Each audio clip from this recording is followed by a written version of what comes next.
If you could open up for any artist, who would it be, and how do you think their music styles would influence your performance? Oh man, I think if I could open up for any artist, I'd have to say Palace. I mean, I definitely think their style has influenced me so much as far as creatively. Listening them in high school and kind of them being the reason I've wanted to make music. It'd just be a dream collaboration. How does your family keep you grounded in a fast-paced industry? I definitely think, kind of being away from home, whether that's on tour or recording or filming content, the list goes on. I think the best part about my family is that, when we kind of come back together and hang out or celebrate a holiday or a birthday, it's definitely kind of brings me back to what kind of matters most in my life. My family is definitely top.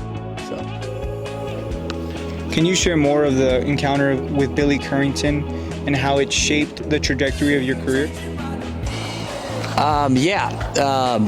Man, it was such a strange time. It was a show we almost didn't even take because we had played it previously not that long ago. But it just kind of goes back into me telling everyone to take any opportunity you can. Billy had been there and he saw my set, and we ended up conversing and talking and becoming close friends, and eventually he asked me to open up for him for a couple arenas and a couple casinos. And going from 250 people bars to an audience of 3,500 and up, it was definitely such a mind-blowing experience, and I'm very grateful for Billy for kind of taking me under his wing and allowing me that opportunity, for sure. How does your Japanese and Mexican heritage influence your music? The heritage background that I come from is definitely unique in a sense that I feel like I don't really see too many Latino/Japanese Americans now, or maybe I just haven't met that many. But growing up in the household, my mom would always be playing classic Spanish rock songs and like Hombres G, and my dad kind of the opposite, with kind of playing more of like your Cure, Smiths, Bob Marley, so the house was definitely filled with a whole bunch of different cultural styles of music. And I feel like I implement my heritage in a sense, kind of like, making a couple different songs with, Spanish style speaking or the way that I dress. I like to, kind of dress like a vaquero style. But yeah, that's how I'd say that influences my style, I guess you could say. Your listener base has exploded from 3,500 to over 500K monthly listeners. What strategies or moments do you think contribute most in this growth? I definitely can't take the credit, or all the credit. I've had a great team, kind of supporting me and helped me, throughout the way with Nick, my manager / really good friend, kind of keeping me on track and not allowing me, but kind of, telling me to post content when I'm not really feeling like it, or telling me to take that show when I'm tired, or, kind of get in the studio when I'm not really feeling it. So I would definitely say he's contributed quite a lot to the growth of my career, as well as my bandmates.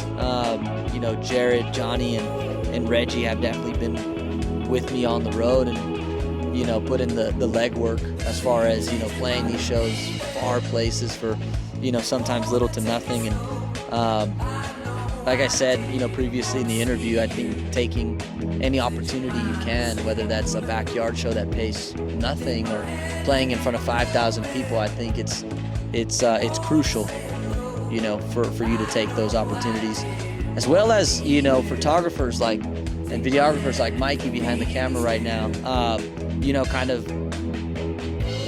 join me on this journey when we don't really kind of have much right now, and because they see the prosperity of the project and what it could be. And I think that's what matters to me most, is kind of the people, or the team that wants to help you when you're nothing. I feel like is going to be the team that's going to help you when you're something. What does wearing a cowboy hat on stage represent for you, and how does it tie into your personal style and brand? The cowboy hat means a lot. I was gifted my first cowboy hat, the one that I wear most to all my shows, from my grandma from Torreon, Coahuila, and it's like a priceless kind of little artifact to me. I started wearing it just because I liked the way it looked, and I think it's kind of just been embedded into my audience's minds that I kind of wear the cowboy hat on stage, and I think it's just kind of just become kind of a look that I like to sport. Murphy's Law went viral on TikTok. How do you think this unexpected success changed your perspective on creating music? Man, the explosion of Murphy's Law on TikTok definitely changed my creative thinking on music. It was an accident in a sense that we kind of made that song as like an intro to our set, and it was supposed to be quick and fast, and kind of just a way to kind of engage the audience firsthand. And that video, I put something dumb on the POV. I think it was like POV, you ran out of Nesquik or something like that. Super random. It was like a super late night, and I posted it. But it just goes to show you that you never know what's going to kind of connect with an audience, and to kind of just put everything out there just to kind of see what works. It worked for me, and it's definitely changed a lot of things in my career.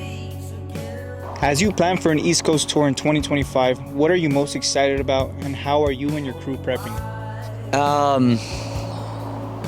Man, the planning of the East Coast tour is definitely, it still feels like a dream. Like, the fact that I'm going to be able to play on the other side of the country, which I'd never thought would be a possibility or an opportunity, still blows my mind.